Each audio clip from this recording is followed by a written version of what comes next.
our presentation today will be broken up into three parts, no? So yung first part will be about the background of the power industry. Ito yung main na Power 101. And then the second part is closer to home. Ito yung specific talaga sa Aklan, no? Yung mga concerns natin recently, no? Especially.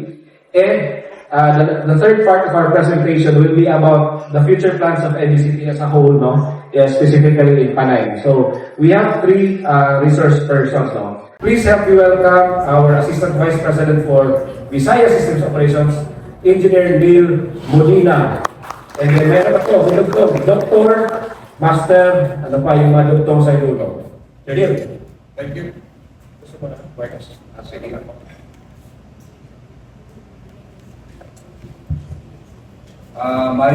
Mayong aga ba sa ano sa Sayan?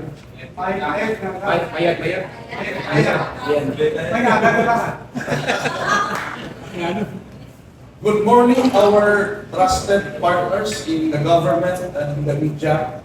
By the way, I am Neil Molina. I am located in Cebu, but our coverage area is the whole Visayas. And then, 2 years ago, may mga issue tayo sa Panay.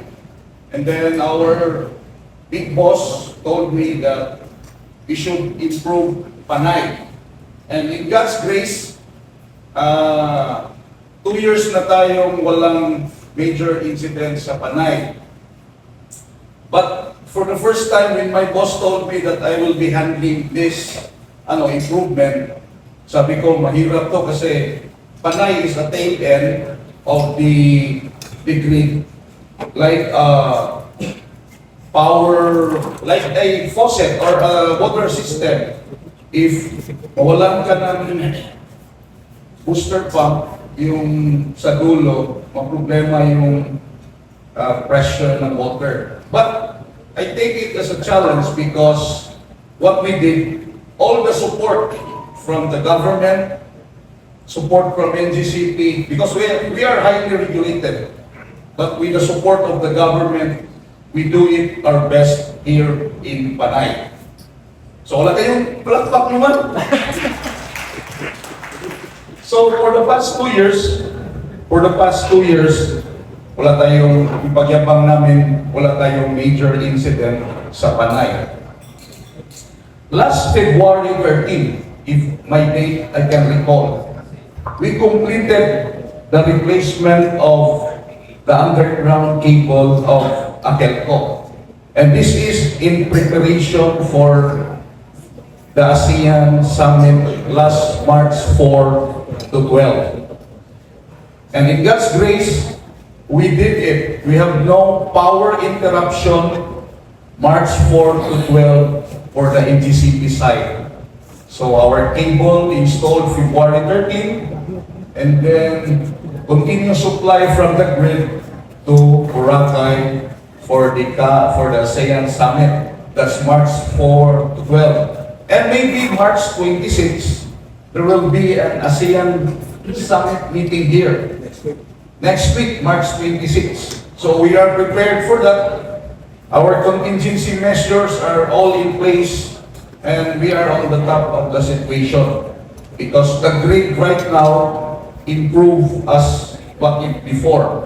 In fact, I discussed with Mr. Regan, we installed an equipment that only the modern grid meron. Meron tayong tinawag na STATCOM, and the equipment that really regulate the voltage in split of milliseconds. Na-install yan sa Tabarwara. But anyway, I was already advised to proceed. What is Power 101? Please. NGCP and its role in the energy landscape. Next, please. Before the pre-EPIRA, we call it Power Industry Reform Act. This is when we are in the National Power Corporation. The National Power Corporation composed of generation, transmission, and the distribution are on the cooperative. So last June 2001, the implementation of IPIRA, and then the transmission function, because NPC before is both the generation and the transmission, was transferred to Transco. This is a government agency that oversees the transmission function of the whole country. And then post-IPIRA, na-privatize yung NPC asset, yung mga generation. Yung owner ng mga geothermal plants sa Negros is EDC na. So, and then nag-ano tayo ng spot market. What is spot market? Tinitrade ng mga planta yung cost ng power. So, kung sino yung pinakamura, siya yung first to inject amount, a value of power to the grid. So, ito na yun. Every 5 minutes, nag-run ng stock market, parang power market, nag-iba-iba yung presyo. Bina-hierarchy kung sino yung mura na power, siya yung una magbigay. And then yung pinakamahal, pwedeng hindi mag-inject ng power to the grid kasi mahal siya. And then, in December 2007, NGCP wins the bid for Transco. Here we are now, NGCP. We are a concessionaire of Transco. The owner of the asset, the transmission asset, still with the government. NGCP is doing the operation and maintenance, and we are doing also expansion to improve the power network. So, ang government dati sa NPC, nag-invest sila ng malaking pera sa power industry, sa transmission. But right now, the government is relieved from that. NGCP is doing the works of the expansion, operations, and maintenance. So, in January 15, 2009, please take note of this year, NGCP assumes the transmission function from Transco and from National Power Corporation. Next, please. So what is our NGCP's mandate? NGCP is a transmission service provider that provides reliable, quality power. So kung makita mo itong nasa drawing, sa NGCP ang nag-bridge like dito sa Boracay, siya yung nag-bridge sa mga planta sa PEDC, ECPC, para darating dito sa Boracay. So, transmission and then the distribution is owned by the co-ops and some private utilities. Like in Iloilo, there is already a private company running the electric power in the distribution. But NGCP is owned the transmission. Kung makita mo yung mga high voltage towers ranging from 230,000 volts up to 69,000 volts, minamanage yun ng ating district head dito, si Mr. Lazaro de la Cruz. Next, please. So ito yung namin. We transmit high voltage electricity from generators, which is, yung generators is not owned by NGCP. It's owned by private companies kasi pinilitan ng Napocor. And in Mindanao, I think there is still Napocor plants. But here in Visayas, I think there is no more Napocor plants in the main grid. So, kung ano yung mabigay, ano yung mag-declare sa spot market na ito yung generation in a 5-minute interval, yun ang i-transmit ng NGCP. Halimbawa, for example, si PEDC at 15 minutes of an hour, sabihin si Pepsi, ito yung generation niya, 140. So yun ang i-transmit namin yung 140 to Panay and then going to Negros. So tingnan namin yun kung tama ba na-transmit ni Pepsi. And kung hindi tama or nag-trip si Pepsi, may topic tayo paano i-address ni NGCP. So yung tingnan yun every 5 minutes. So if makakita kayo sa control namin, hindi naman pampayabang, makita niyo sa control center namin sa Cebu, makita ninyo yung mga planta doon in every 5 minutes, in every real time, makita namin yung output nila. So we can see real time of what happening in Panay, and maybe we can also see in Cebu or in Luzon, because our NGCP system na may tinawag kaming supervisory control and data acquisition. It's a SCADA system that sees the power plant in real time. So, ma-transmit namin kasi makita namin. Maka-manage kami kasi makita namin. Kung hindi namin makita, hindi kami maka-manage. So, yun ang namin. Meron kaming real time na supervisory control and data acquisition. It's an equipment that the plant can be seen in remote location, which is in Cebu or in Santa Barbara as a local control center. And then makita rin namin yung consumption or loads ng mga co-op. Like here in Boracay, we can see right now, next minute, next seconds, we can see the consumption of Boracay. In Cebu, maybe next time if we have a visit in this 101, we can go to our, but actually it's a challenge for us because it needs some approval. But anyway, it can be done. You can, if your house is connected in Iloilo, you can see that Iloilo now is consuming at this point of time. And the generators are delivering at this point of time. Next, please. Because that's our mandate. Yes, this is what I said a while ago. We are a concession for 25 years, starting 2009. So, with the Philippine government. And all the transmission assets we maintain and those that we build are asset of the Philippine government.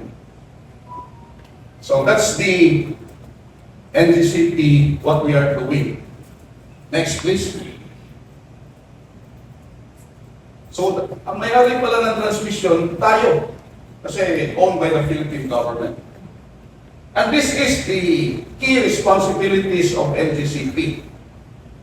So we are bridging power from generators up to our households because the distribution utilities are directly connected to the main grid. Akelco is directly connected to our Labas substation through a transmission tower going to Katiklan. So, we are also managing the system operator. If you can see the middle, this is what we call SCADA system.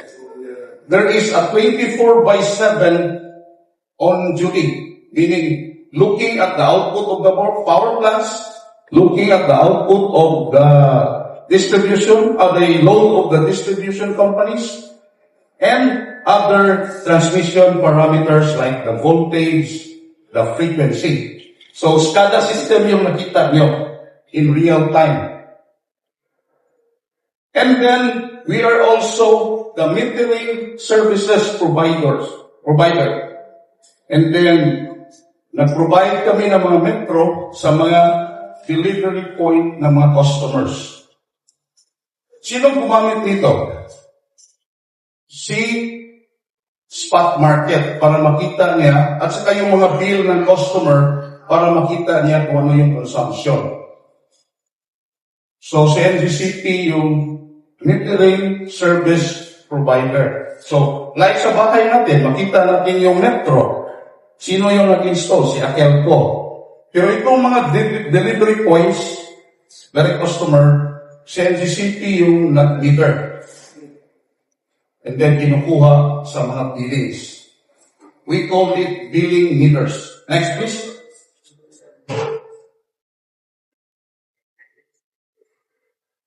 As of December 31, ito yung pinaka 23,378 of circuit kilometers. Meaning circuit kilometers, tower to tower yung measurement. Whole Philippines, may 23,000 na tayo na circuit kilometers. Meaning, na-build namin yung tower. Ito na yung capacity, ito na yung length ng mga towers namin all over the Philippines. To include yung mga subsea interconnectors. Or we call it submarine cables. Like in Visayas, our submarine cables coming from Leyte, coming from Luzon, coming from Mindanao. To input you, we are connected already to Mindanao through subsea interconnection. That's around 100 plus, kilometers. Mindanao? 90 plus? 90. So it's a subsea from Santander, Cebu to Dipolo. Dipolo to Cebu. Cebu, the south of Cebu, Sambuan. And then Luzon is also connected through Samar. Kabakuman, Samar, and in Bicol. So we are already managing subsea interconnectors and hoping in the future, this is future, we are planning to connect to Malaysia. But that's still a plan because we are rich in renewable energy. In the Philippines, we are very rich in the renewable energy. So we have solar. Mainit tayo. We have wind. You can see in Navas. Mahangin ang paligid natin. And we have run of rivers hydro. Meaning, mga river na tumatakbo, pinaikot yung makina. Produce yun ng kuryente. So we call it renewable energy. Or the geothermal also, yung steam, call it renewable energy. Because our geothermal in the Philippines is re-injection. Yung steam, inject balik sa lupa. So, for the capacity of substation, this is transformer capacity. Like sa bahay natin, di ba, makita niyo sa poste, may mga transformers kayo, ng Akelco. Ito yung capacity natin is 64,580 over the Philippines. So, malaki na talaga yung pagbabago sa capacity. Next, please. So, ito pala yung mga customers namin sa NGCP. Kung makita mo, ang total is 486. So, malapit na sa 500. So, it accounts maraming generators. 274 generators across over the country. 99 electric cooperatives. Yung mga co-op natin, Akelco, Eleco One, ano pa ba? Capelco.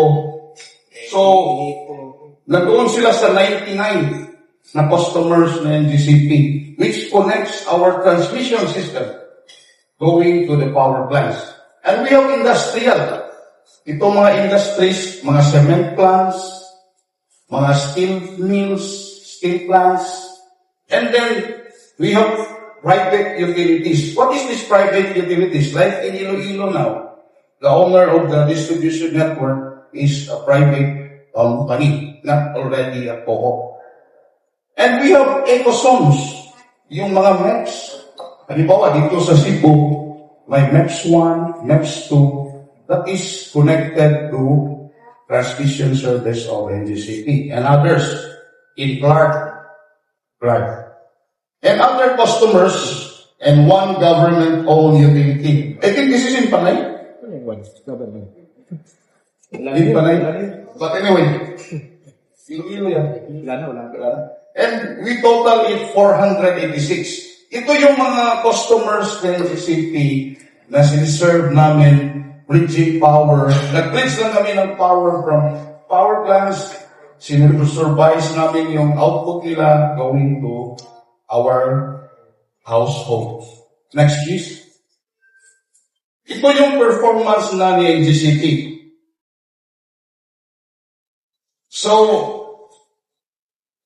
may 438 billion na gastos na sa NGCP when we took over since 2009. Ito ay highly regulated, approved by ERC. So we increased 182% in power delivery capacity.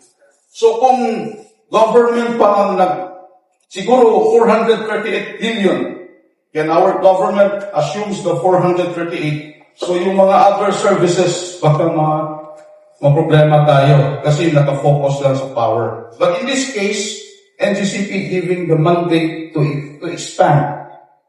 So, 438 billion, and then all connected power plants that is coming to the grid was served 100% from 2009 to 2005, 2025. And we have an increased accommodated generation capacity of 102%. Alam mo ba kung ano yung increase ng demand ng Visayas every year? In terms of percent, it's 6%. 6%. But when we observe that there is already rooftop solar, it sometimes declines. We have a range already of around 4. So because of the rooftop solar, it would decrease consumption from the grid. So normally 6, and then anyone observed namin na reduce. But we're still getting that numbers because it would be coordinated to the distribution utilities because rooftop solar are accredited, tested by the distribution utilities. Next, please. And this is 438 billion of capex from 2009 to 2025. This is the installation, 5,632.92 circuit kilometers to include the connection to Mindanao. And then capacity of substation, 45 new substation over the country, 44,145. Yung makita yung mga transformer natin sa poste, ano na yan? 75 EVA. Pero ito, it's MVA, meaning in 1,000 ang multiplication. So, 45 new substation, and we have capacitor and reactors. Ito yung mga voltage compensator natin, yung sinabi ko na install sa Panay, na in split of milliseconds, it would regulate the voltage and prevent voltage problem in a tail end of the grid. Next, please. So ito this is transpo time. If you can notice, the government just 33 billion, and NGCP as a concessionaire, we already accumulate 438 billion. If you will ratio that one, it's very far from the investment of the government. Because we all understand that in the government, they should also take care of our health services, to take care of the education. But with NGCP, we are focused on the transmission expansion that would provide reliable and secure and power quality at our end users. Next, please. So we are measured in terms of reliability. And then we have system availability, meaning we are measured, our system is always available, or we have given a time to maintain, because we need maintenance. This is not zero. We have system interruption severity index.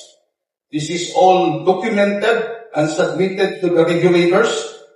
And congestion availability. What is the meaning of congestion? Meaning there is a new power plant and cannot transport power to the distribution utilities because of limited capacity of the transmission network. So we are also measured with the congestion availability. Kung ma-recall ninyo, may ginawa kami last year. We have the Delhi Barotac Line 3. So from Line 1 and Line 2, we again upgrade our transmission providing Line 3. So tatlong linya na from Tinli to Barotac yung nag-traverse to improve the congestion minimize the congestion of the said circuit of transmission line. We have also the ancillary service availability indicator. This ancillary service availability, just to be clear, this is provided by the power plants. Si NGCP nito parang kinontrata lang niya or tinitest lang niya para may ancillary service tayo. What is ancillary service? Hindi natin ma-feel to be honest. Kasi ang action ng ancillary service in a split of a second. Ang pinakamabilis nakita namin sa Visayas, 4 seconds. Halimbawa, for example, si PEDC, unit number 3, mag-trip. In 4 seconds, papasok si battery energy storage sa Kapantalan. Hindi natin ma-feel yung 4 seconds. Pero kami nakita namin sa control center kasi may real-time supervisory control system kami na nag-measure in terms of milliseconds and seconds. So, bakit tayo nagbayad nito? Nakamahal nito, ancillary service. Mahal pa sa transmission charge. We cannot feel, but in case PIDC or PCPC in Panay will trip, these power plants will initially, this is just a stopgap measure. This is not a supply. Please take note, this is just in terms to bring back the system to normal. And then once we bring back the system to normal, other plants will kick in the dispatchable reserve. Meaning, we try to run diesel units because big plants trip. Kaya ano pala to, costly, kasi it will react in seconds. Yung mga power plants natin na conventional, ang reaction yan, to be honest, minutes. Normally, nasa 15 minutes. Pero itong mga ancillary service provider natin, battery energy storage plants, or we call it fast-acting plants, in a split of a second, hindi natin ma-feel. Pero sabi na, kaya kayo nito, pero hindi natin. Pero kami sa NGCP, makita namin yun. And ready to assess the compliance in terms of seconds. So kung seconds, hindi makita ng mata mo. Pero sa machine, ma-measure siya. Okay? So that's ancillary service to bring back the system to normal in case there will be a power plant that would trip. And outage frequency, meaning mga tripping ng lines namin, minimeasure rin yun kung palagi nag-trip. May kami tinawag na penalty, dead ban, at saka bigyan ka ng limit ng mga regulators. May mga limits to lahat. Itong SA, System Availability, Interruption Index, naka-numbers, na kung ma-breach na yung DCP, kami ni DRC. May mga tinawag nila na penalty call. And then, stability of the grid. What is frequency? Kung makita ninyo sa mga machines, o sa mga electric fan ninyo, sa mga TV, our frequency is 60. 60 Hz. Kita nyo? Kung may nakakita na or tingnan nyo pag uwi sa bahay. So, i-maintain nyo na NGCP near to 60. Ang limit namin, 60.3 and 59.7. Yun siya palagi namin i-maintain. Kasi kung mag-exceed yun ng mga values na yun, it would bring the system to abnormal. Halimbawa, example, mabilis yung takbo kasi yung frequency is hertz, it's cycles per second. So meaning, parang, ano ba tawag yun sa tao natin? Blood pressure. Blood pressure, makuha natin. So, example lang to, layman's term. So, kailangan natin ng 120 over 90. 80 ba? 80 ba? So, kailangan, High blood pala. High blood. so, may controlling factor yung blood pressure na ilagay natin sa 120 over. So, inom tayo ng, ano ba yan? Losartan. So, sa NGCP, ang gawin namin, para baba yung speed ng system, magpa-reduce kami ng planta. Kasi kung i-reduce mo yung planta, yung speed, babalik mo yan sa 60. Tayo, masarap. Yun ang losartan. Pag mababa naman yung BP, o yung frequency, magpataas kami ng planta. So, babalik yun sa 60. Para, minimaintain namin yung 60.3 at 59.7. In a minute to minute yun, tinitingnan yun ng SCADA system namin. Kasi exceeding that value, chances high blood and low blood. So that's the lane term. Layman's term. So yun, parang problema tayo kung mag-exceed tayo doon. So mini-measure yun namin, sinadmit namin sa regulators yun. Ito yung for this day, for this hour, and for this minute. And we have also the voltage limit compliance. So, ang voltage, kung mag-under voltage tayo, di ba, sabi natin, hindi na gumagana yung mga equipment ko kasi nag-under voltage, nasira na yung refrigerator ko.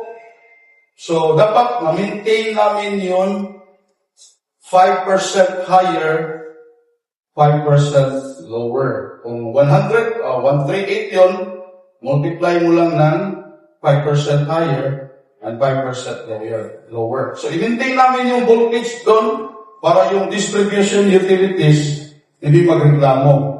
So, ano na namin yun? Parang nasa Philippine Grid Code na yun, na kung mag-exceed ng ganon, si distribution utilities, sa tawag na yan sa akin, okay, Sir Regan. Uy, paano to nangyari? Ganito, mag-explain kami. Na may ano tayo, may times tayo na abnormality, na uncontrolled. So, and then, customer satisfaction. Actually, those 486, 85, every year, we have a sets of survey if they are satisfied with NGCP. Because they are the direct contacts of our operations. Like what in Panay before, when there is a problem, bababa yung grado namin kasi palagi na may problema. Ngayon, si Panay, nag-rate na namin ng maganda. 100. Ha? Hindi naman maganda. Nag-rate na ng 90 plus. 90 plus siya. So, we already emphasize that they are already recovering from the improvement of the grid. Kasi, ang ginastos ni DCT, 438 billion. Kung tutusin yan, talagang ma-improve yung grid.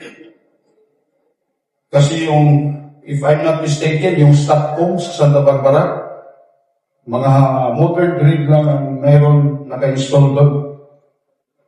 Modern grid, meaning siguro yung sa Asia, yung mga modern grid. When I have a talk in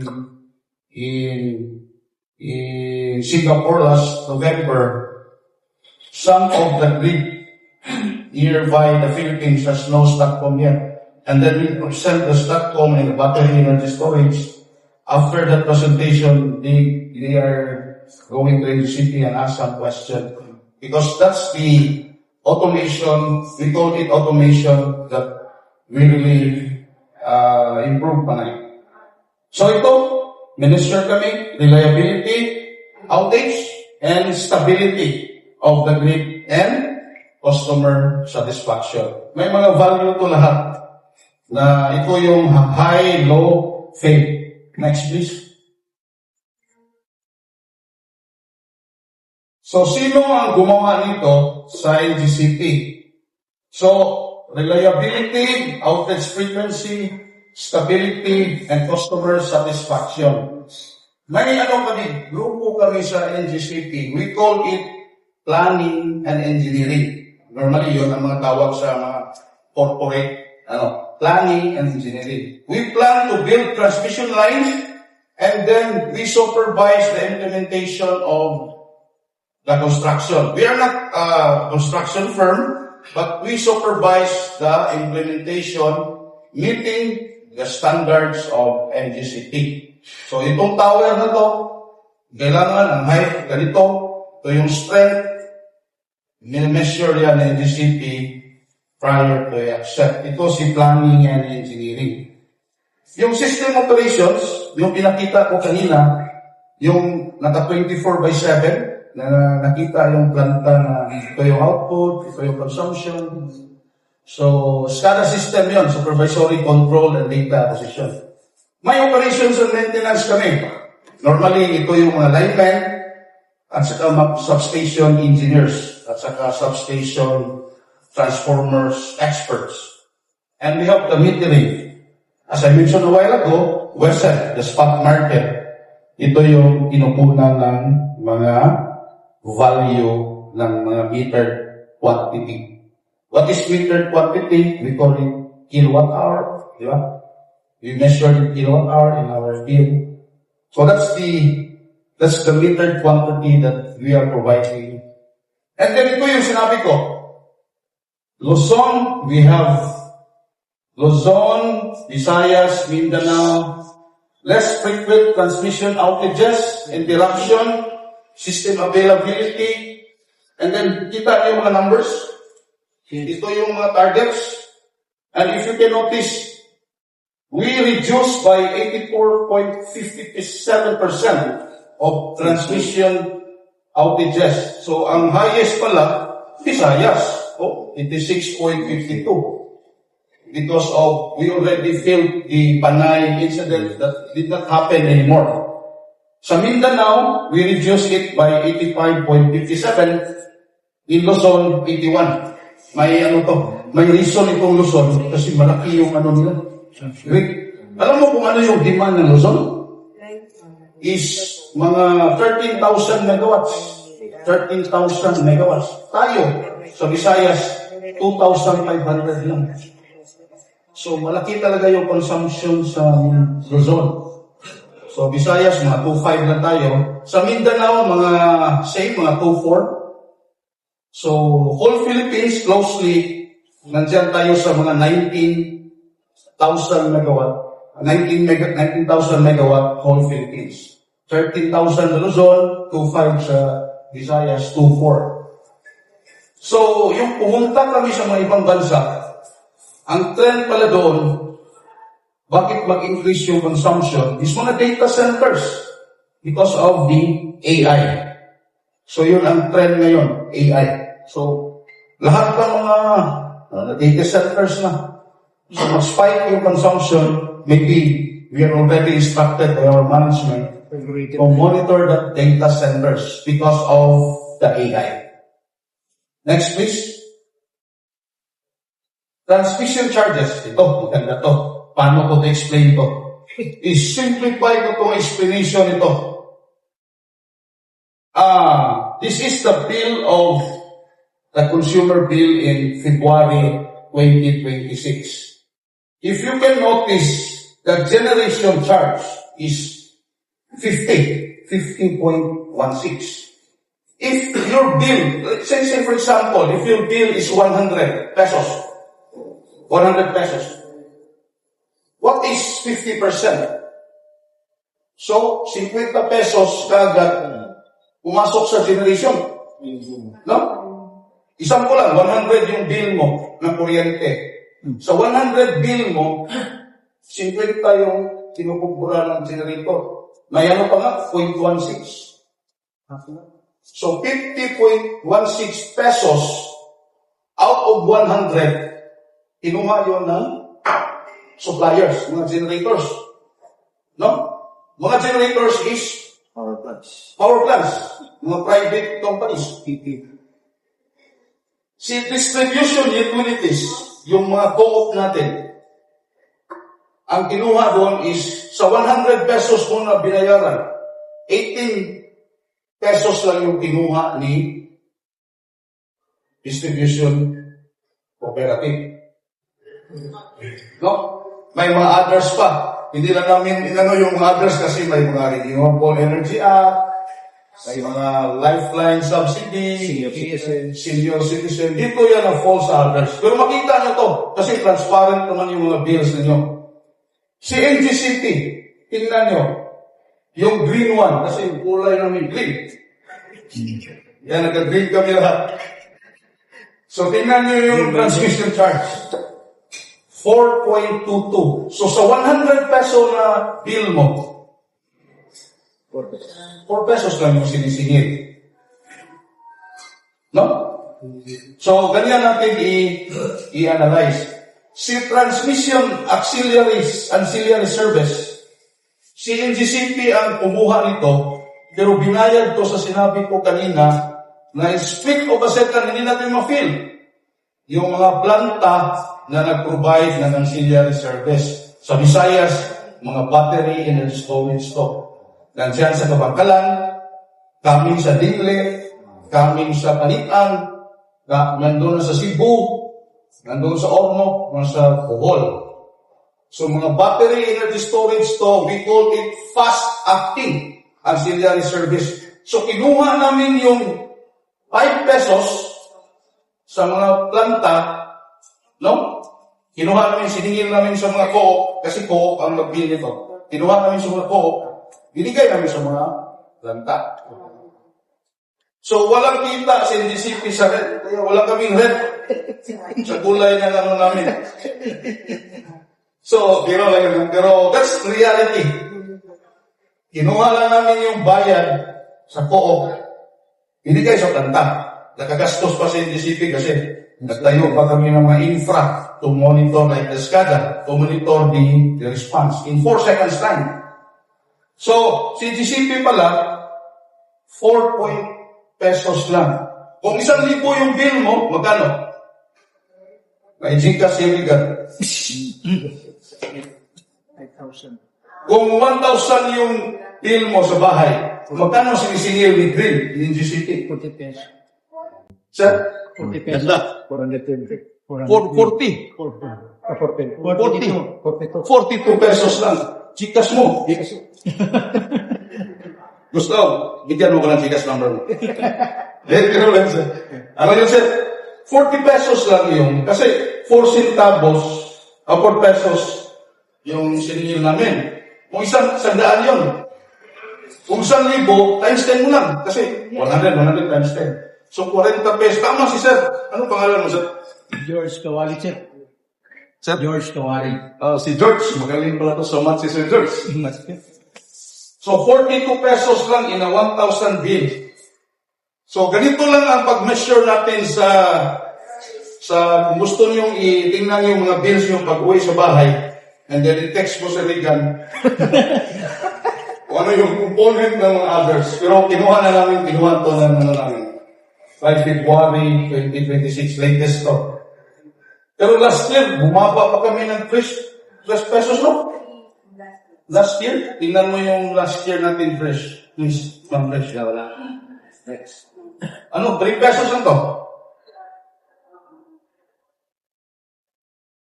But anyway, I cannot explain further bakit nag-4. Baka si ano namin, may mga grupo rin kami nag-compute doon.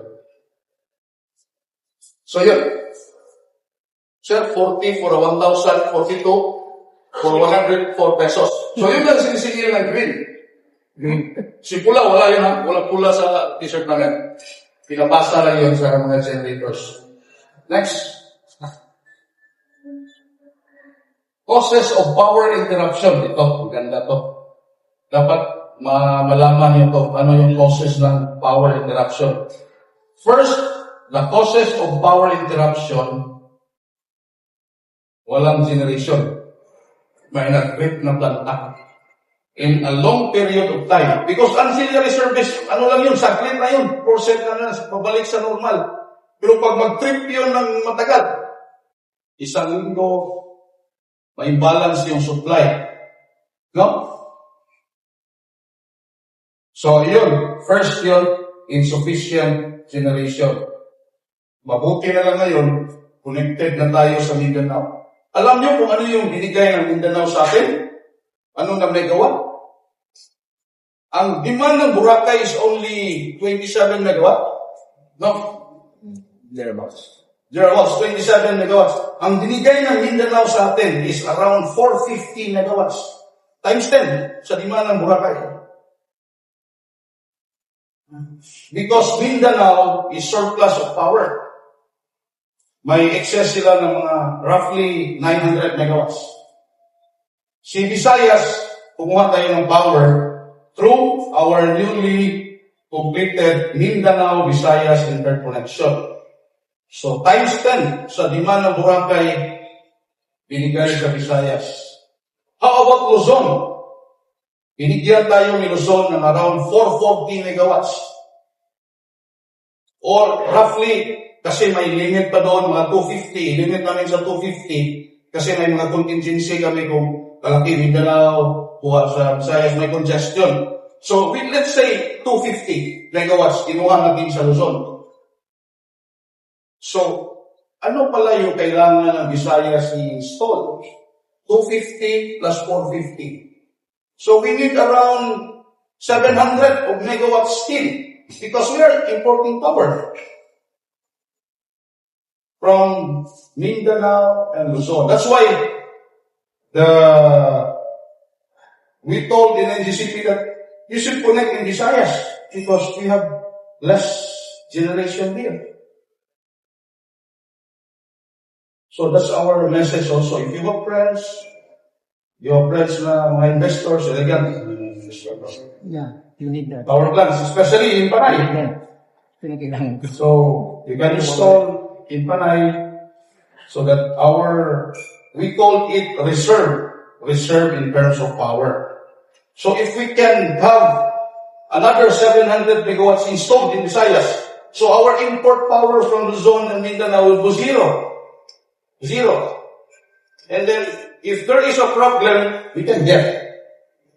So that's really the essence of interconnection. You should have your own generation, and we cannot do that in NGCP. We'll just invite you to connect to our transmission.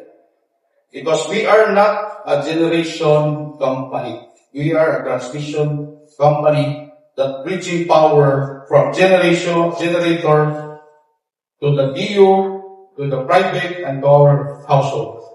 So, second cause is schedule shutdown. Dito mga schedule shutdown, natawa sa zero. May approval to sa NGCP, may tawag doon, process. Dapat 7 days in advance yung notification. Tama ba ako? 7 days, Sir Lasse, no? 7 days? Sa co-op. So, i-notify na 7 days prior sa implementation, dapat may schedule siya. Bakit i-maintain natin yung mga transmission lines? Kasi, nasa bare, environment yun. Bare, walang, halimbawa, yung sa bahay natin, mga cable yun naka-shield yun. May insulation. We call it rubber insulation. Pero yung transmission line, bare yun. Pwedeng magdumi yung mga connection. So yun, dapat i-maintain natin. And then, unscheduled shutdown of generation, transmission, and distribution. What is the cause of unscheduled shutdown? Di ba sabi ko kanina, yung transmission line namin bare. Pag may magputol ng kawayan, putol ng kawayan, natama yun sa linya. Kasi may, ano yun, may right of way na hindi magpatanim, pero in a long term siguro, hindi natin makita. Maputol yun. Pag maputol yun, pupunta sa transmission line. Pag pupunta yun sa transmission line, ano mangyari? There is, we call it short circuit, di ba? Ano naman yung mga short circuit, no? Mga short and circuit to ground. This is a potential connection for short circuit. No? I have a story for that, for the short circuit. And also, generation outage, shutdown. Mag-trip sila. Normally, yung power plants na malaki, ano yun, mga coal plants. Yung mga coal plants, may ano sila. Yung coal, ang process pala doon, yung coal, sinusunog. Pinasok doon sa isang parang baril. Tawag natin baril. Pag sinunog yun, lalabas yung steam. Steam. This is usually the cause of outage. And then, in order to normalize the heat, they have a tubes inside na pinapasukan nila ng tubig. Para yung steam, gagawa ng steam. Yes. Diba? Yung steam, pag may steam na tayo, diba? Yung siomay, maluto nga sa steam. Yung steam pala, mag-drive yun ng machine. Okay. High pressure machine. Iikot yung machine. Pabina. Lagyan ng steam. Galing yun sa, yung may tubig ng pinasok, at saka yung, sila, coal. Ang mangyari doon, normally, masira yung mga tubes ng water kasi high pressure plus init, and then init pang panahon sa atin. So, yun normally masira sa mga planta. Yung tube wick, they call it tube wick inside the boiler. So, yun ang palagi marinig namin sa DSPI, may tube wick kami. Mag-outage kami na normally kung may tube wick yan, 5 days yun. Kasi ano mangyari? Buksan pa yung baril, yung boiler, papasok yung mga tao, kailangan pa ng 3 days bago ibaba yung temperature kasi nagsunog sila ng coal doon eh. And then, i-build yung mga tubes or palitan nila. So, 5 days. So, yun ang mga normally cause ng generation outage. To be fair with them, they cannot control that, what we call it, water and ignition of heat. Next, please. We're unfair. So, ito, maganda to. Para sa mga PIA at saka media. What is red alert and yellow alert? May coding tayo sa transmission as a power. Red alert and yellow alert. Mag-declare sa NDCP niyan. Kami yung mag-declare. We are in the state of red alert. What is red alert? Danger. Ito na. Yung reserva natin is zero na. And yung supply natin hindi na mag-match sa demand. Supply and demand imbalance. Like for example, I said a while ago, kung 2.5 yung consumption natin, yung generation natin nasa 2,000 lang, magkano yung imbalance? Sir, mga 500, no? Kung 2.5 yung demand, ay yung generation natin sa Visayas is 2,000 na lang.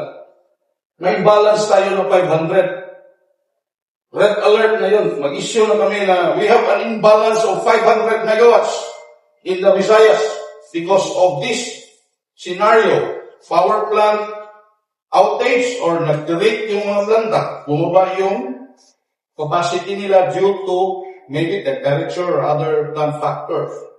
So, and then there is a critical imminent, meaning always overloading of lines because nawala din yung planta. Diba, dito sa Panay. Ang capacity ng submarine cable natin is 400. Kung mawala yun si PIDC, lahat si PCPC, 400 na lang. Ang demand sa Panay, 420. So, imminent na yung overloading by 20 megawatts. Or abot pa ng Panay, 480. Basta mainit. Dito sa Boracay. English pa kung demand. So, what? Red alert. Meaning, no reserve of power, Shortage na tayo sa supply and demand. What is yellow alert? Yellow alert. Mabuti malaman ito. Red alert, deficiency na tayo or zero.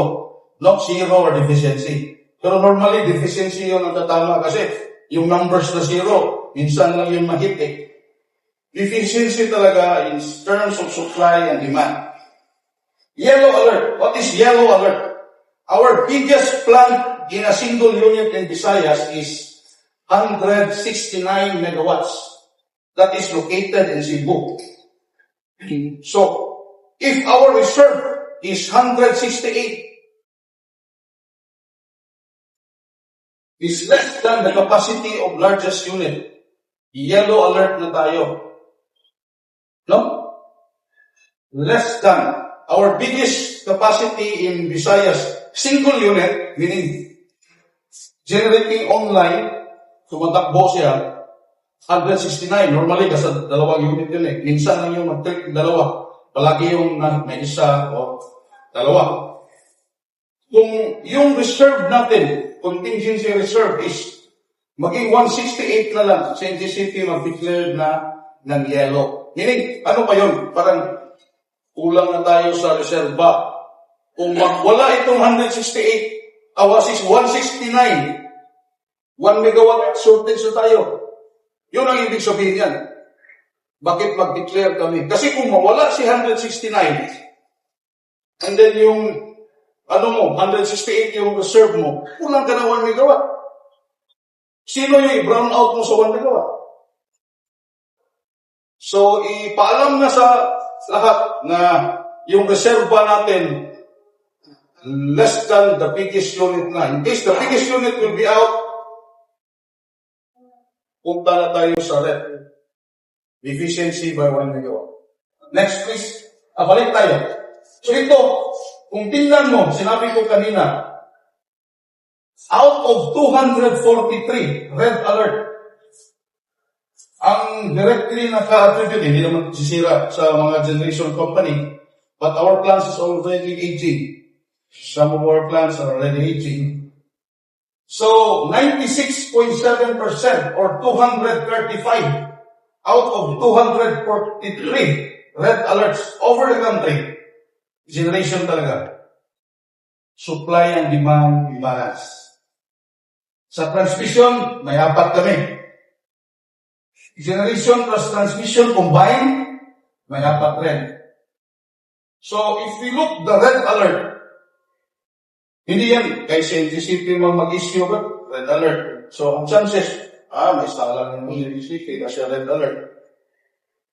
Remember that we are the system operator. We can see the output of the power plants in real time. Alam namin kung mag-out sila in this time. Kailan sila babalik. Kasi makita namin visually.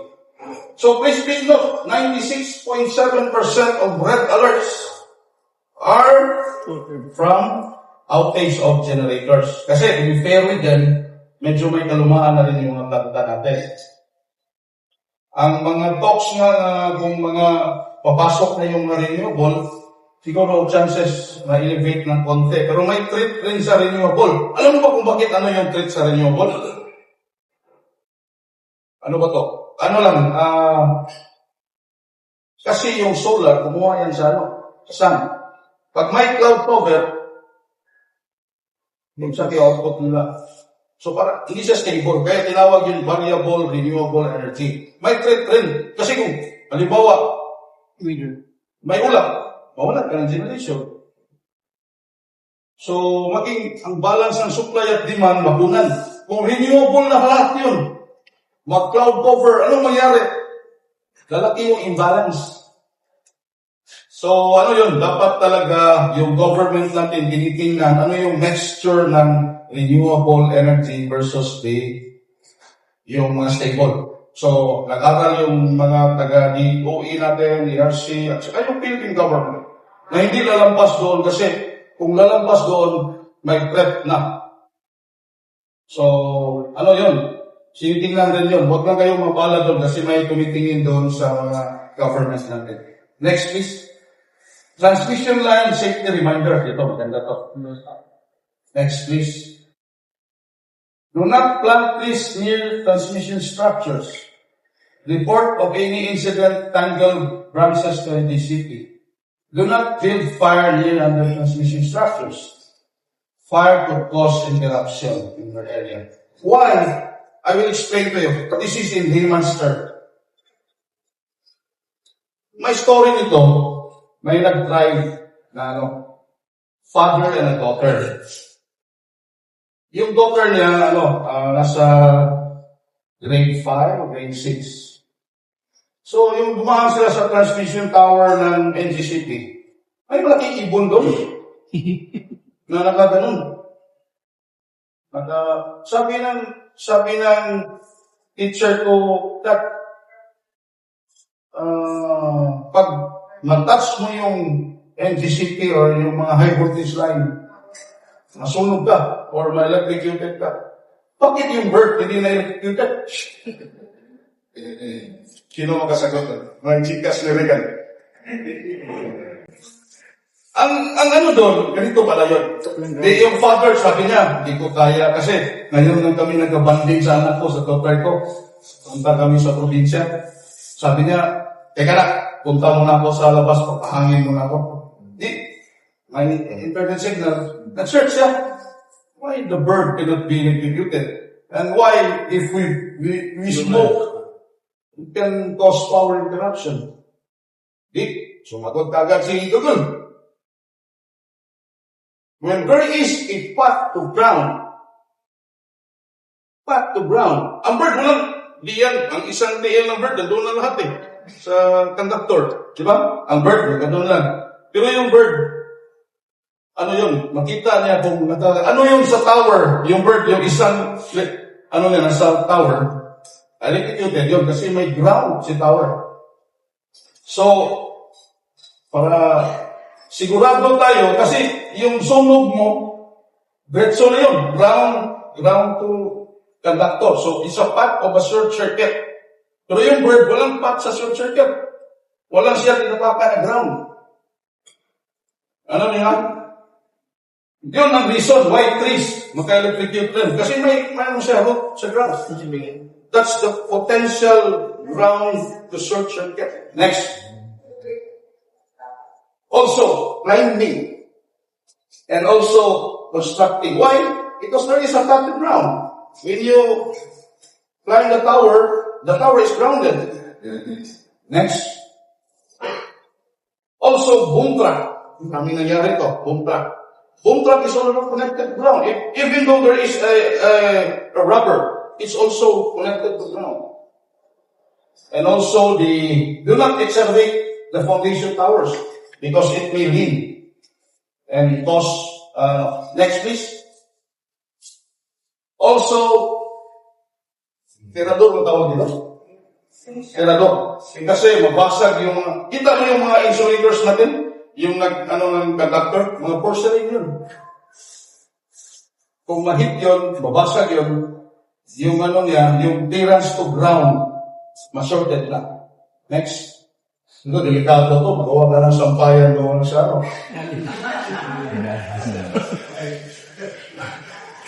Sige. Hindi yun maganda kasi pag may kidlat, ano mangyari? Sige, please. So, magdala ka ng height. Kasi may mga clearance yun. Dapat i-maintain mo yung clearance, mga 12 meters yan lang. And then, ka na? Dapat hindi yun. Kasi, magkakos yun ng problem sa transmission line. Baka may mga sudden, change of weather. Next, please. So, like flying, kung makakita kayo, please advise us if there is a person or a kid flight flying kasi it may affect Boracay. Kahit yun, tanggol yun. Ano mangyari? Kung matanggol yun, ang rope, ilagay yun sa and then kung hindi malagay, maputol, yun sa kabila, mag-swing yun sa tower. Next, please. Active parades, Republic Act 7832. stealing and buying of transmission towers. So, ang bibenta at saka yung mga jump shops, kasali sila or ibenta nila. O yung nagtataw. So, this is the commonly stolen transmission line. Kasi may ano rin to, may value. So, under yun sa 7832. Yan, kung may makita kayo sa mga junk shop nyo, patulong kami. Kasi kung halimbawa, makunan niya ng member, ito, every day, he will get one. And the next day, another week, another one. What would happen? The tower will start to deflect. And then it would cause collapse and then isolation outage. So ito yung mga common kung magkakita kayo sa mga junk shops or may ano kayo, may mga patulong kami. Kasi it would affect all the communities. Next please. So, ano ba to? Prison. 12 years, siguro ano natin to sa kanila, 12 to 20 years. And then 100,000 may 40,000. Next please. Anti-obstruction of power lines in Public Act 11361. So, mag-plant under the trees, under the towers, mag-plant ka ng bago, and then construction of any hazardous improvements under the transmission line, the existing transmission line. Under 11361 yan. Next please. Conducting any hazardous activity, and then 6 months, 50,000 first offense. And then ito, balik na back now. Refusing, if may mga landowners to refuse entry of transmission, mag-repair, pwede rin yun, 11-361. So ito yung mga penalties, 6 months, 50,000, 6 years, 100,000, and the third offense is 12 years, 100,000.